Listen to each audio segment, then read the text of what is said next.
Today on Northern Revolutions, we're going to open some packages that came in the mail. The first is a Discogs order. And the second is my first vinyl purchase on Amazon. Let's find out how that went. Stay tuned.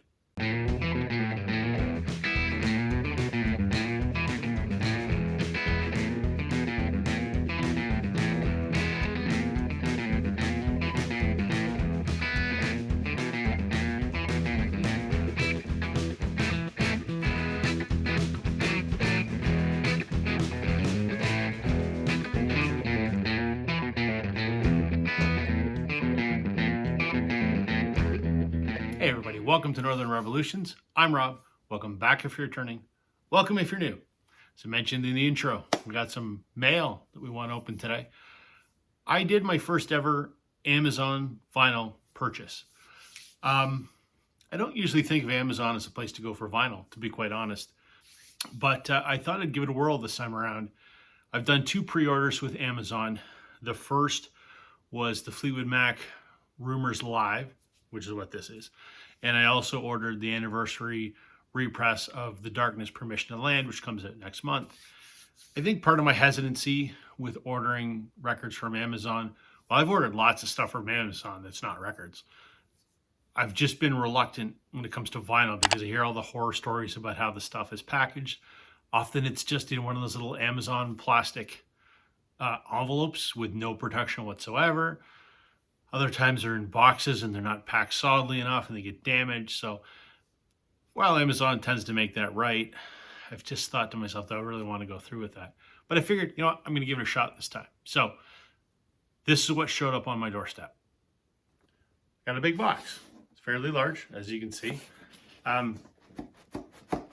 Shakes around a little bit. So are we going to have some seam splits? I don't know. I've already cut it open. Let's have a look how they packed it.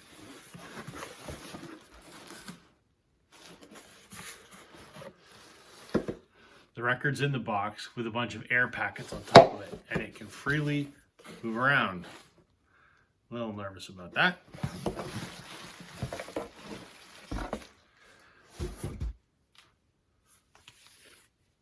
Here it is, Fleetwood Mac Rumors Live. Unscathed. No seam splits. Surprising, because with it sliding around in that box, it doesn't take much for one of those LPs to cut through the side. But it looks unscathed. So, so far my first experience with ordering a record on Amazon, I'll give it a B+. Could have packed it better, but they could have packed it a hell of a lot worse. So about this record, I didn't even hear about this on the internet, actually. One of my partners in crime, Sam St. John, tipped me off to this, that Fleetwood Mac was putting him out Rumors Live from August 29th, 1977. This is at the Forum in Inglewood, California. It's the entirety of Rumors performed live.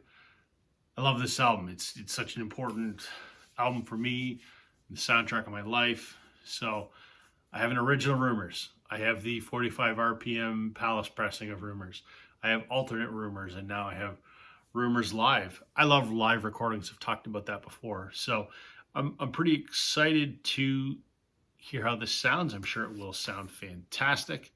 Okay, that brings me to my second package. I've ordered stuff from Discogs before. This is not a new thing for me, and I have pretty good confidence buying from Discogs. I will say a couple things. The thing you have to watch out for the most is just be cognizant of who you're buying from. Make sure that they have positive feedback, and a fair amount of it, to be quite honest. I'm not taking a gamble on someone that's only sold 10 things on Discogs. Get a few hundred under your belt, and then I'll buy from you. So the genesis of this Discogs purchase, if you recall my last video, which was my flea market finds, I'd picked up Beatles Rock and Roll Music Volume 2, a reissue of a shitty compilation from the late 70s. And I said I didn't have the double LP original version from 76. I always look through my wanted list, and I have that on my wanted list. And I thought, well, geez, I should just see if anyone has it, and preferably anyone locally. And sure enough, there was a seller in Canada that had a copy at a very reasonable price.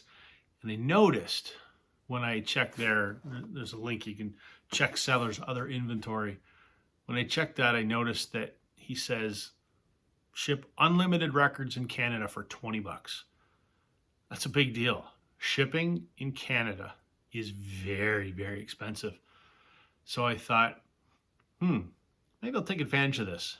And I'm going to see what kind of other stuff this guy has. Great inventory. His Discogs store is called Dead City Records. Tons of stuff. Very reasonably priced. And that $20 shipping in Canada is phenomenal. So for my Canadian friends, you might want to consider checking this out. That's an unbelievable deal. So I placed an order. He had about 7 or 8 things that I wanted, all very reasonably priced. And I didn't even go through his entire list. I mean, his list is massive. I placed an order. I had it the next day. Unbelievable. $20 shipping by Purelator, which is like the Canadian FedEx. We have FedEx, but we also have something called Purelator. Next day, this box shows up. Pizza box. But heavy. Nothing is moving in this box. I'm impressed already. I've already cut it, but I haven't looked in it yet. Paper. Very solidly packed.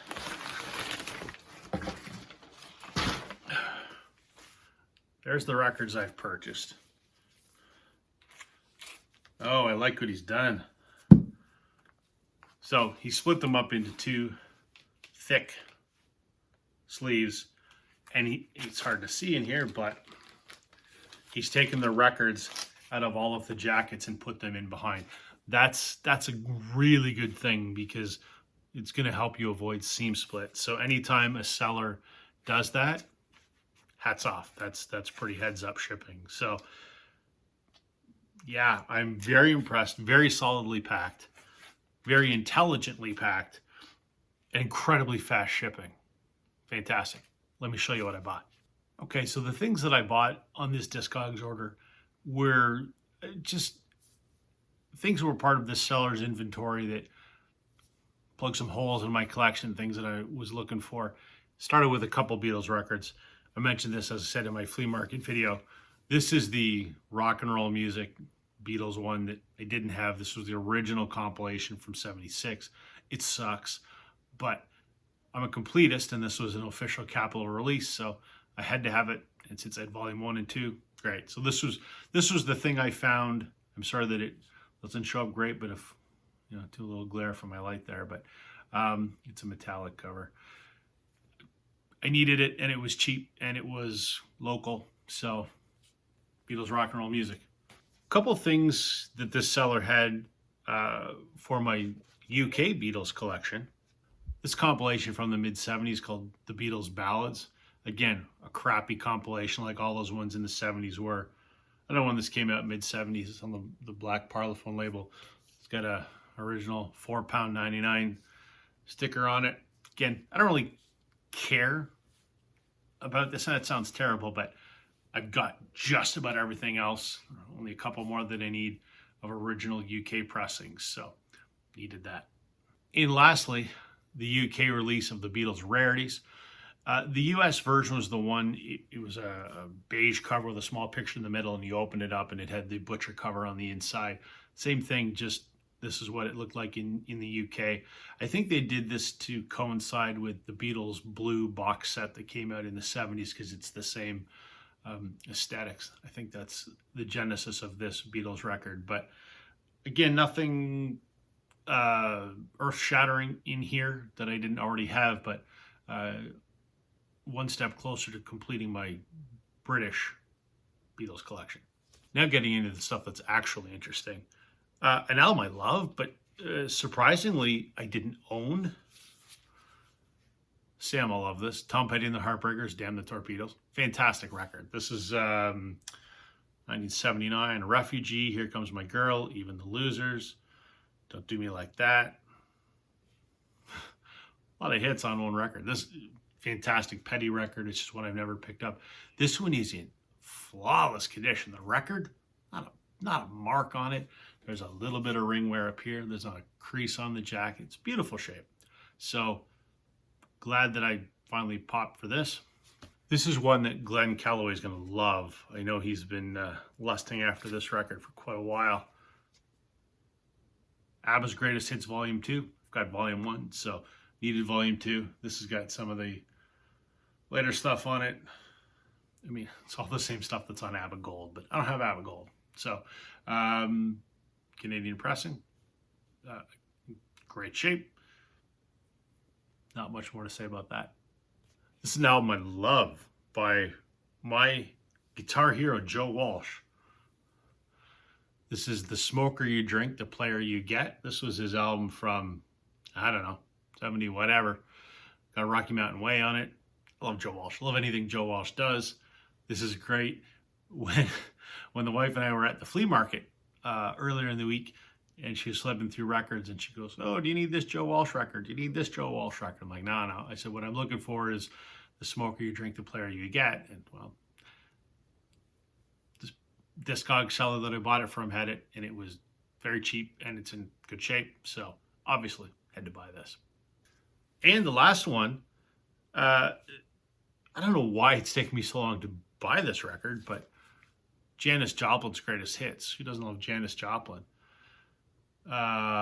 Piece of My Heart, me and Bobby McGee, Try Just a Little Bit Harder. Yeah, great songs. I think probably Piece of My Heart is probably my favorite Janis Joplin song. Me and Bobby McGee's a great song. I've actually seen Chris Christopherson do that song live.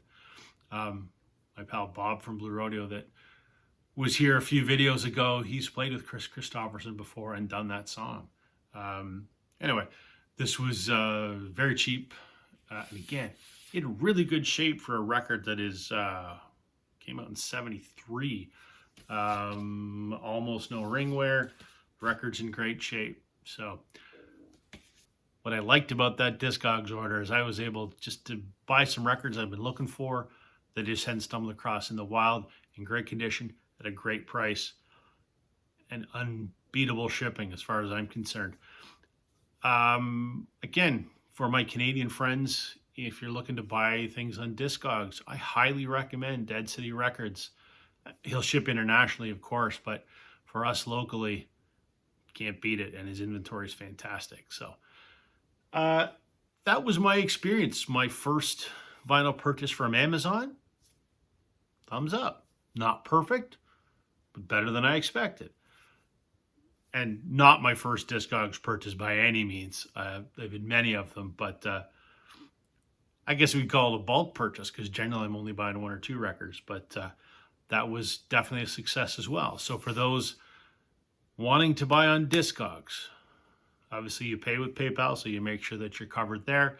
Make sure you're buying from a seller that is reputable, that has a fair amount of feedback, and that it's positive feedback. That's your protection. So, hope you found that informative. Hope you found that interesting. Maybe found it entertaining. I don't know. Anyway, thank you for watching, everybody. Catch you on the flip side.